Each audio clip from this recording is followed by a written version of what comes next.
Bismillahirrahmanirrahim, alhamdulillah, wassalatu wassalam ala rasulillah. Je vais vous évoquer, Inch'Allah, dans cet épisode du podcast, 5 obstacles à la méditation du Coran. Tout comme pour l'épisode précédent, le but n'est pas d'être exhaustif en donnant un maximum de détails, mais d'avoir un cadre et de retenir quelques points importants sur le sujet. Commençons par le premier obstacle. Le premier obstacle à la méditation du Coran, c'est l'insouciance. L'insouciance est le plus grand fléau qui touche l'être humain. Sortir de l'insouciance est la première étape pour le croyant qui souhaite cheminer vers Allah subhanahu wa ta'ala. L'insouciance, en fait, c'est le contraire de l'éveil et de la conscience. C'est un état spirituel qui amène l'être humain à ne plus voir la réalité telle qu'elle. Allah subhanahu wa ta'ala nous dit, à propos des négateurs, des polythéistes, يَعْلَمُونَ ظَاهِرًا مِنَ الْحَيَاةِ الدُّنْيَا وَهُمْ عَنِ الْآخِرَةِ هُمْ غَافِلُونَ. Ils connaissent, ces gens-là, un aspect de la vie présente, l'aspect matériel, tandis qu'ils sont insouciants vis-à-vis de l'au-delà. Le croyant doit ouvrir son cœur à la vérité et à la réalité. Il doit réfléchir profondément sur les finalités de la vie et faire preuve de clairvoyance. D'ailleurs, l'insouciance est l'une des causes principales qui mènent en enfer. Allah subhanahu wa ta'ala dit « لَقَدْ ذَرَأْنَا لِجَهَنَّمَ كَثِيرًا مِنَ الْجِنِّ وَالْإِنسِ لَهُمْ قُلُوبٌ لا يفقهون بها ولهم أعين لا يبصرون بها ولهم آذان لا يسمعون بها. Nous avons destiné beaucoup de djinns et d'hommes pour l'enfer.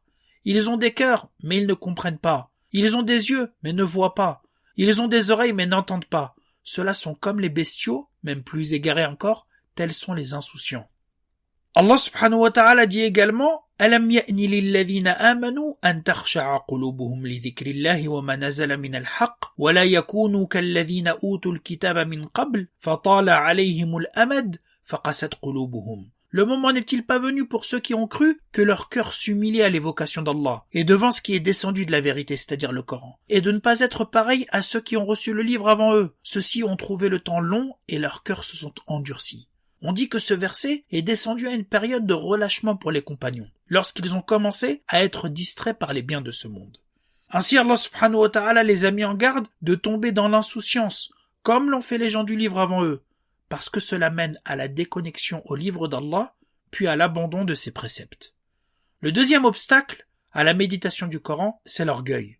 Allah subhanahu wa ta'ala nous avertit que l'orgueil est l'une des causes de l'égarement et du détournement des signes divins. Il nous dit سأصرف عن آياتي الذين يتكبرون في الأرض بغير الحق وإن يروا كل آية لا يؤمنوا بها وإن يروا سبيل الرشد لا يتخذوه سبيلا وإن يروا سبيل الغي يتخذوه سبيلا. J'écarterai de mes signes ceux qui sans raison s'enflent d'orgueil sur terre.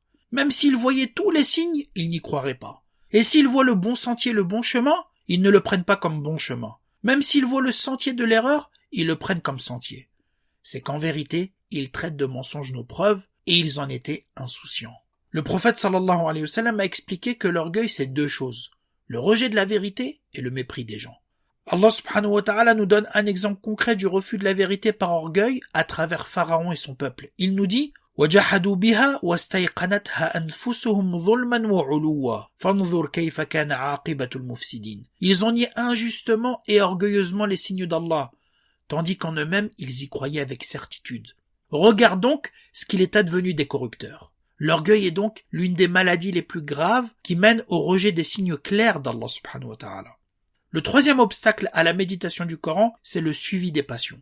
Quand on lit le Coran, on s'aperçoit que le mot passion, hawa, est toujours cité de manière péjorative parce que le but de l'être humain, c'est justement de maîtriser ses passions et d'en prendre le dessus afin de suivre la vérité. Allah subhanahu wa ta'ala dit فَحْكُمْ بَيْنَ النَّاسِ بِالْحَقِّ وَلَا تَتَّبِعِ الْهَوَى فَيُضِلَّكَ عَنْ سَبِيلِ اللَّهِ. Juge donc en toute équité parmi les gens et ne suis pas la passion, sinon elle t'égarera du sentier d'Allah subhanahu wa ta'ala. Allah subhanahu wa ta'ala dit également أَفَرَأَيْتَ مَنِ اتَّخَذَ إِلَهَهُ هَوَاهُ وَأَضَلَّهُ اللَّهُ عَلَى عِلْمٍ وَخَتَمَ عَلَى سَمْعِهِ وَقَلْبِهِ وَجَعَلَ عَلَى بَصَرِهِ غِشَاوَةً. Vois-tu celui qui prend sa passion pour sa propre divinité? Allah subhanahu wa ta'ala l'égare sciemment et il scelle son ouïe et son cœur et il étend un voile sur sa vue. D'ailleurs, le suivi des passions peut mener la personne à interpréter certains versets comme il souhaite les comprendre. Par exemple, on entend certains qui commettent des péchés graves répéter sans cesse « Inna Allah ghafurur rahim ». Allah subhanahu wa ta'ala est pardonneur et miséricordieux. Certes, Mais Allah subhanahu wa ta'ala dit également dans un autre verset « Wa inni laghaffarun liman taba wa amana wa amila salihan thumma ihtada » Et je suis grand pardonneur à celui qui se repent, qui croit, qui fait des bonnes œuvres, puis se met sur le bon chemin. Ou encore des gens qui mettent de côté les versets de l'enfer et du châtiment en axant leur lecture qu'à travers la récompense et le paradis. Certes, il est bien d'espérer et de rechercher la bonne nouvelle. Par contre, l'évocation du châtiment avec la récompense contient une sagesse profonde qu'Abu Bakr as-Siddiq, le compagnon du prophète sallallahu alayhi wa sallam, a évoqué.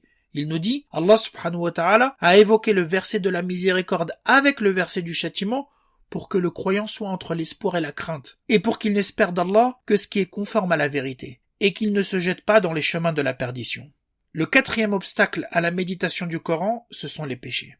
Le prophète sallallahu alayhi wa sallam a dit « Si le croyant vient à commettre un péché, une tache noire vient se placer sur son cœur. S'il se repent, cesse de désobéir et implore le pardon d'Allah, la tache disparaît de son cœur. Et s'il persiste dans son péché, elle augmente de volume jusqu'à ce qu'elle couvre totalement son cœur. » On a vu précédemment que le Coran est une guérison pour les cœurs. Or, si la personne se laisse envahir par les péchés, il risque d'avoir le cœur scellé et donc d'être incapable de suivre la vérité.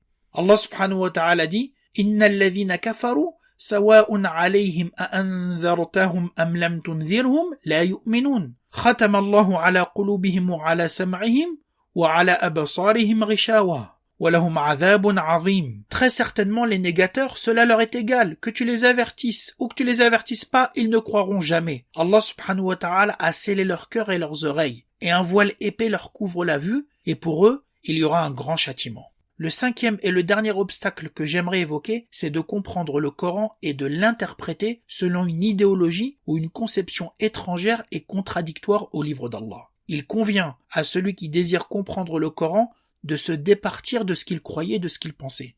Donc de se défaire de ses propres biais idéologiques et de ne pas imposer ses vues et ses façons de voir au Coran. Il faut que le Coran, en fait, soit un guide, une boussole et un filtre pour distinguer le vrai du faux et savoir ce qui est fondamentalement à prendre ou à délaisser dans les différents domaines de la vie. C'est pour ça que dans un épisode, j'ai bien insisté sur les noms et les caractéristiques du Coran pour savoir de quoi on parle. On doit donc considérer le livre d'Allah comme un repère auquel on se réfère. C'est l'autorité absolue dans notre vie. On se soumet au Coran et on ne le soumet pas. On s'astreint aux lois du Coran et on n'astreint pas le Coran à ses propres lois. L'un des biais idéologiques qui domine notre société actuelle, c'est l'individualisme et l'expression totale de sa propre subjectivité. Cela entraîne certaines personnes à comparer le Coran à un livre de développement personnel par exemple, pour s'épanouir et s'accomplir pleinement. Le Coran nous aiderait donc à réaliser notre légende personnelle, c'est-à-dire la mission de vie que l'on s'est fixée. Cette idée est en apparence séduisante. Le problème, c'est qu'elle s'oppose totalement au prisme du Coran qui définit l'être humain avant tout comme un serviteur d'Allah. L'une des conséquences directes de ce statut de serviteur d'Allah, c'est d'accepter le décret divin. C'est donc d'accepter de passer par des épreuves difficiles qu'on aurait voulu éviter, alors qu'elles sont peut-être la source d'un grand bien. C'est également accepter de ne pas forcément accomplir les rêves que l'on a dans la tête, car ils peuvent être en contradiction avec nos principes ou ne pas être bons pour notre spiritualité.